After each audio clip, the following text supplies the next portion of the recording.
Bon, et ben voilà. Alors hier c'était la fête des noix. Parce qu'il y en avait de partout, j'en ai ramassé des kilos, enfin bref. J'en ai donné là tout à l'heure, là, mes dernières centaines de grammes, là, je les ai donnés à des gens. Alors, déjà, pour commencer, merci à Aziz et sa femme Billie Cheese, hein, donc c'est pas évident de se souvenir, hein, ouais, astuce, Billie Jean, mais bon. Ouais, qui sont vraiment des gens bons. Je les aime bien. Franchement, super. J'avais déjà rencontré Billie Cheese. Bon, je me remets à marcher. Hein, j'avais rencontré Billie Cheese il y a 3 ans maintenant. C'était quand je partais faire. Ouais, plutôt que de regarder ma gueule, on va regarder un peu le paysage. Ouais, quand j'étais parti me refaire Compostelle. En partant 15 jours avant le premier confinement. Ah, cette blague. Enfin bref, ouais, je l'avais croisé aux alentours du 2 ou 3 mars, ça devait être le 2 je pense, donc 2020. Et puis je sortais, le matin, voilà, j'émergeais un petit peu, après une nuit bien glaciale. J'émergeais de mon sommeil dans ce que j'appelle mon palais d'été, hein, c'est-à-dire mon modèle de tente, tarp, tipi, enfin bref, poncho, tout ça. Et puis elle baladait son chien le matin, et donc elle est venue à ma rencontre, on a discuté 5 minutes, et puis elle m'a proposé un petit café, tout ça. Elle m'a amené un petit café jusqu'à ma tente depuis chez elle, avec le petit café, les petits gâteaux, le sucre, tout. C'était magnifique. Franchement, ça m'avait fait plaisir de la rencontrer. J'étais repassé ensuite, une fois rangé mes affaires, 5 minutes la voir. On avait rediscuté un petit moment, tout ça. Donc, une femme très sympa. Et puis, en fait, voilà, j'ai jamais eu l'occasion de la revoir, alors que pourtant je viens souvent sur ce spot voilà, pour camper, hein, quand je suis en chemin pour partir dans le Morvan. Et le truc c'est que donc voilà, j'avais jamais eu l'occasion de la revoir. Et ce matin, en me réveillant, je buvais mon café, d'un coup je vois un chien qui se balade vers moi. J'avais pas reconnu le chien parce que je me rappelais plus. Mais effectivement, un chien gentil avec un œil bleu, un œil marron, enfin bref. Et je vois sa propriétaire qui reviens là, vous inquiétez pas. Puis voilà, je la regarde. Bon, moi, avec ma mauvaise vue, de toute façon, et puis je suis pas très physionomiste, donc j'étais pas sûr de l'avoir reconnu. Et puis en fait, je dis mais on s'est déjà rencontrés tous les deux. Puis bon, voilà, donc effectivement, c'était bien elle. Donc je lui ai dit, j'avais l'intention de passer justement. Donc je suis passé. Elle m'a payé un petit café, on a discuté un long moment. C'est-à-dire qu'en fait, j'étais prêt à partir sur le coup des 9h, 9h30. Puis là, il doit être 11h30, quoi. Et donc je suis passé la voir, et puis il y avait son mari qui était en train de roupiller, il a dû nous entendre discuter, alors il est descendu. Aziz, très sympa aussi. Un petit couple voilà, qui est venu s'exiler à la campagne parce qu'il y en avait marre de la ville, de cette pression permanente, ambiance de merde. Enfin bon, il y en a qui aiment ça, hein. Bon. Il y en a qui aiment le sadomaso aussi, hein, chacun ses goûts. Enfin bon, toujours est-il que voilà, c'était juste pour dire, je les ai revus, ça m'a fait bien plaisir. Alors ce coup-ci, échange de numéros, tout ça. Je leur ai dit que j'avais ma petite chaîne YouTube où je postais mes aventures. Et donc voilà, j'imagine qu'ils vont me laisser un petit com, un petit like, voilà, histoire de dire salut. Donc déjà merci à eux d'être des gens bien, hein, ça fait plaisir. J'aime bien souligner quand il y a des gens bien. Parce que c'est pas le tout de critiquer les salauds. C'est qu'il faut aussi faire des compliments gratuits comme ça, juste parce que on le pense, parce que c'est sincère, et que voilà, c'est pas le tout de critiquer la merde. Faut aussi révérer le bon. Et donc voilà, un gentil couple de bons musulmans, je dirais, de bons musulmans, pas ceux qui traitent les autres de kéfir ou ce genre de salopards là, qui ferait honte à Dieu s'il les regardait. Bref, donc toujours est-il, salut les copains. Et voilà, donc vous avez vu là, je vous parlais de noix et puis j'ai commencé par filmer des châtaignes. Et en fait, ouais, c'est le prolongement un petit peu d'une pensée que j'avais hier. La nature est très triste en ce moment. Quand je dis triste, je veux dire les châtaignes là, je voulais en ramasser. Il n'y a rien à ramasser en fait, elles sont vides. Je pense que cette année, la récolte de noix, de châtaignes va être très maigre. La nature aura eu très soif. Et donc je crois que bah voilà, je vous fais une petite prédiction.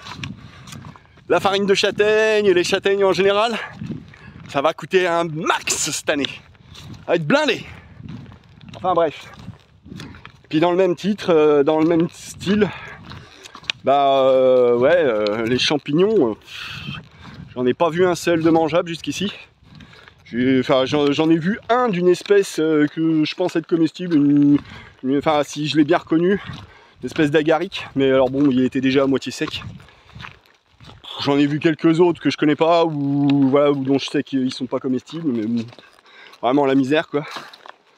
Et puis alors surtout, hier, puis déjà l'autre fois quand je suis allé les ramasser pour faire des confitures, j'ai vu que les mûres, les pleines grappes de mûres sèchent sur pied.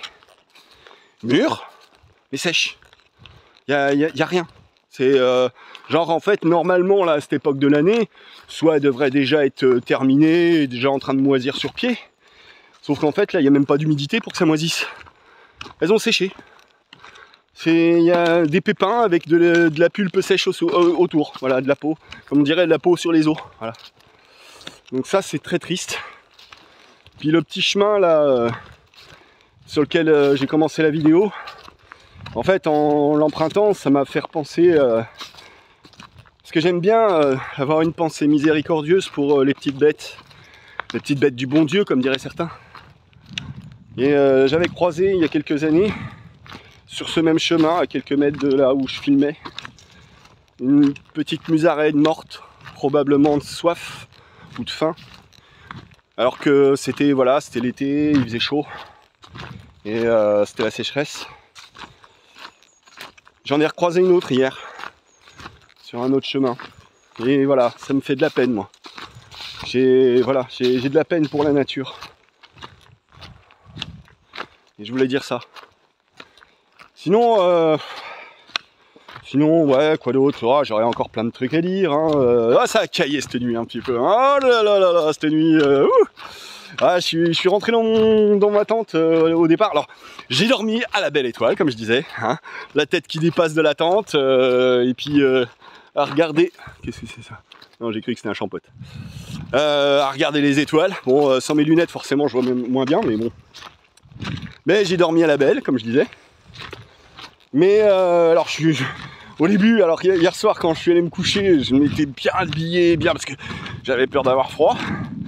Et en fait, au bout d'une heure ou deux, là, sur le coup des 23 heures, j'ai tout fait de chaud, je commençais à transpirer là-dedans, mes vêtements. Allez, j'ai retiré le pantalon, j'ai retiré une veste, et puis je me suis recouché. Sauf que quelques heures plus tard dans la nuit, ça a commencé à cailler un petit peu. Bon, ça va, rien d'insurmontable, j'étais pas non plus frigorifié, comme ça m'est arrivé sur le chemin de Compostelle la première nuit, où je dormais à poil dans mon duvet en me disant ouais, c'est bon, c'est un duvet, grand froid, machin. Je me suis tellement caillé le cul, je croyais que j'allais crever, donc je me suis levé au milieu de la nuit pour me rhabiller, parce que voilà, bon. Enfin bref, hein, ça n'en était pas à ce point-là, mais toujours est-il que voilà, c'était pas la joie. Donc nuit prochaine, je pense que je vais commencer par dormir habillé par-dessus mon sac de couchage, et quand j'aurai froid, je me refoutrai dedans. Voilà, ça sera plus simple. Bon, voilà, petite nouvelle du jour.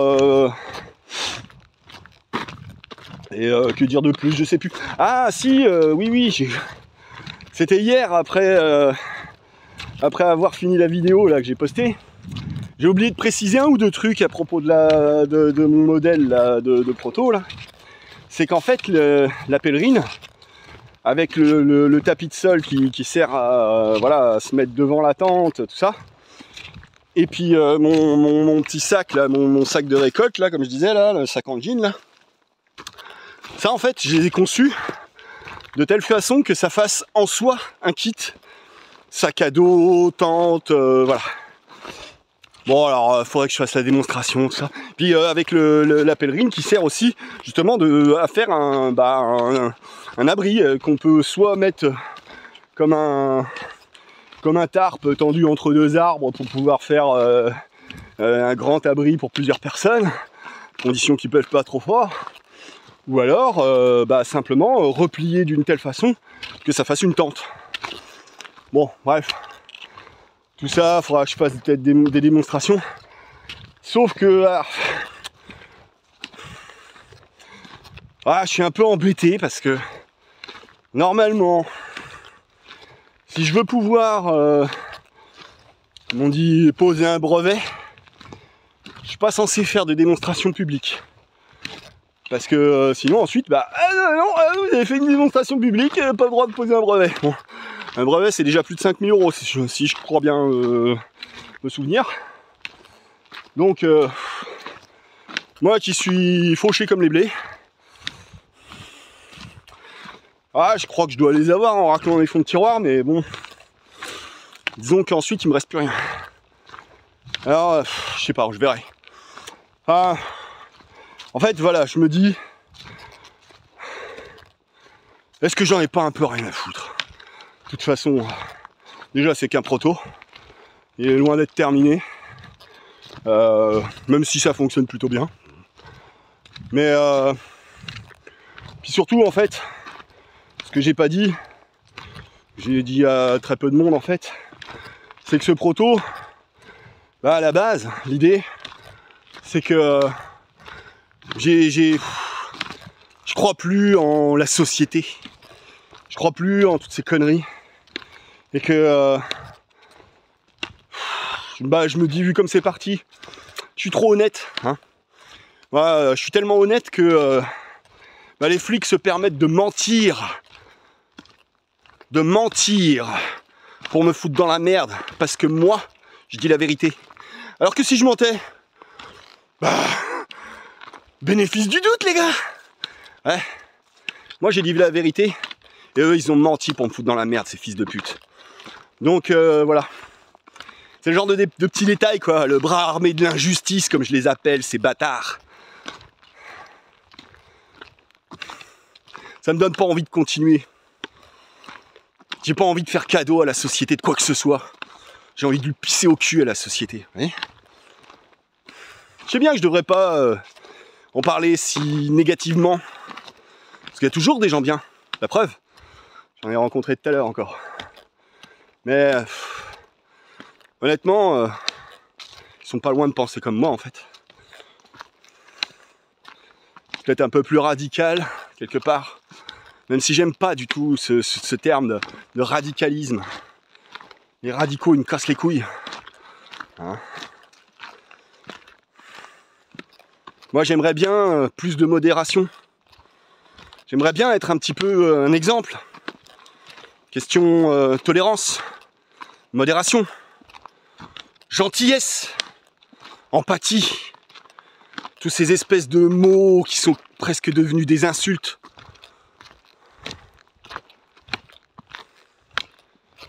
Bref. Donc ouais, quelque part, je me dis que ça vaut pas le coup. Et puis de toute façon, chaque fois que j'en parle de mon projet, non seulement de fabriquer cette tente, de pouvoir la vendre, mais surtout la façon dont je voudrais qu'elle soit fabriquée. Le fait que ça soit pas dans un but lucratif pour me faire plein de pépettes, pouvoir baiser des gondesses et rouler en Ferrari. Je m'appelle pas Monsieur Décathlon, moi. Je fais pas travailler les petits Vietnamiens, profiter de leur misère pour pouvoir me faire blinder de thunes et faire travailler les mecs sur mon yacht comme si c'était des esclaves sans même les payer. Hein? Donc, ouais, Décathlon, c'est sympa, hein. Mais le patron, ça reste le patron. Et moi, j'ai pas envie d'être un patron. Pas de cette façon-là. Donc, ouais, c'est vrai que quand j'en parle, on essaye de me décourager, on me dit « Ah, mais non, mais t'es un utopiste, ça marchera pas comme ça, tu verras, quand tu feras comme moi, que tu seras patron, tu verras, les gens, ils vont profiter de ta gueule. » Ouais. C'est pas comme ça qu'on va changer le monde, en tout cas. Ouais, j'ai déjà essayé de faire de changer le monde, hein. Ouais, vous voyez, hein, je me suis immolé par le feu, hein, pour ça. Parce que je croyais en mes convictions, en mes principes. C'est clair, ça servait à rien. On m'a fait passer pour un fou, pour un je ne sais quoi. La preuve, c'est que les mecs à cause de qui tout ça s'est arrivé, eux, ils ont continué leur vie tranquillou, comme si de rien. Moi, on m'a prié de bien vouloir changer de lycée parce que j'avais traumatisé leurs pauvres gamins quand même. Hein? Ah ouais, hein, imaginez, un mec à 19 ans qui se verse une bouteille d'alcool à brûler sur la tête au milieu de la cour de son lycée et qui fout le feu. Ah, je peux vous dire que là, on entendait les mouches voler. Hein? Tous ceux dont je prenais la défense quand ils se faisaient emmerder par des petits salopards qui voulaient les racketter ou je sais pas quoi, que je me foutais au milieu des bagarres. Tout ceux-là, croyaient qu'ils ont bougé leur cul. Croyaient qu'ils se sont posé la question, mais qu'est-ce qui se passe? Mais pourquoi? Non, ils ont juste fermé leur gueule. Comme d'hab. Bande de pleutres. Et puis, au final, le seul qui avait bougé ce jour-là, et qui est venu éteindre les dernières flammes avec ses propres mains, Hakim Rafour, tu te rappelles de moi, fils de pute? J'avais envie de te pardonner. J'aurais bien voulu te serrer la main pour voir comment tu réagirais. Mais en fait, j'en ai rien à foutre. Parce que le monde tel qu'il est, il me dégoûte. Et tu participes à tout ça. Je me demande ce que t'es devenu depuis tout ce temps. Puis en fait, je m'en bats les couilles. Je crois que... Ah, vous allez trouver ça prétentieux, mais j'ai l'impression que le monde ne mérite pas. Alors, c'est pour ça. Je sais très bien que je finirai clodo. Et c'est pour ça que je me suis conçu ma petite capsule de survie, là. Donc, ouais, en gros, ouais. L'idée, c'est de dire, ouais, je vais probablement vous expliquer tout ça, faire la démonstration, comme ça, ceux qui ont envie de se détacher de tout ce merdier, d'aller cueillir des champignons, ramasser des noix, et puis survivre le temps qu'ils pourront. En disant merde à tout ça, bah, ils auront peut-être un petit peu plus de chance, grâce à moi. Et là, je serai fier.